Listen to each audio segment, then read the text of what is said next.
বন্ধুরা, আপনারা যদি যুবরাজ সিং এর একজন জাবরা ফ্যান হয়ে থাকেন তাহলে মন থেকে ভিডিওটিতে একটি লাইক অবশ্যই করবেন। টি-20 আন্তর্জাতিক ক্রিকেটে ভেঙে গেল যুবরাজ সিং এর বিশ্ব রেকর্ড। এক ওভারে উঠল ৩৯ রান, ৬ ছক্কা হাঁকিয়ে ইতিহাস গড়লেন এই ক্রিকেটার। কে এই ক্রিকেটার বিস্তারিত জানাবো বন্ধুরা, তার আগে ভিডিওটি পুরো দেখো এবং চ্যানেলে নতুন এসে থাকলে চ্যানেলটিকে সাবস্ক্রাইব করবে।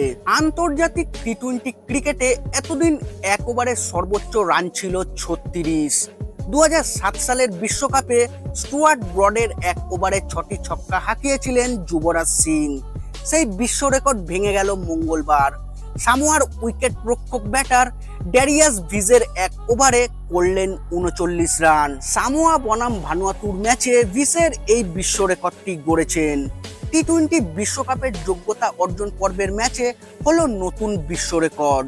ম্যাচে ভানুয়াতুর পেসার নালিন নিপোকির ওভারে ভিসের ৬টি ছক্কা মারেন, সেই সঙ্গে নিপিকো ৩টি নো বল করেন, ফলে এক ওভারে ওঠে ৩৯ রান। যুবরাজ সিং ছাড়াও আন্তর্জাতিক টি-20 ক্রিকেটে এক ওভারে ৩৬ রানের নজির আছে কায়রন পোলার্ডের।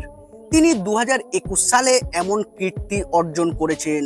এর পাশাপাশি ২০২৪ সালে নিকোলাস পুরান এবং দীপেন্দ্র সিং আইরি তিনিও ২০২৪ সালে এমন কীর্তি গড়েছেন। ১৫তম ওভারে বল করতে আসেন নিপিকো। সেই ওভারের প্রথম ৩টি বলেই ছক্কা মারেন ভিজের, এরপর নো বল করেন নিপিকো। সেই বলে রান নিতে পারেননি ভিজের। চতুর্থ বলে আবার ছক্কা মারেন তিনি। পরের বলটিতে কোনো রান হয়নি। এর পরের দুটি বলই নো বল হয়, তার মধ্যে একটি বলে ছক্কা মারেন ভিজের। ওভারের শেষ বলেও ছক্কা মারেন তিনি। ভিজের ওই ম্যাচে ৬২ বলে ১৩২ রান করেন। ১৭৪ রান বোর্ডে তোলে সামোয়া। ভানুয়াতুর ইনিংস শেষ হয় ১৬৪ রানে। ১০ রানে ম্যাচটি জিতে নেয় সামোয়া।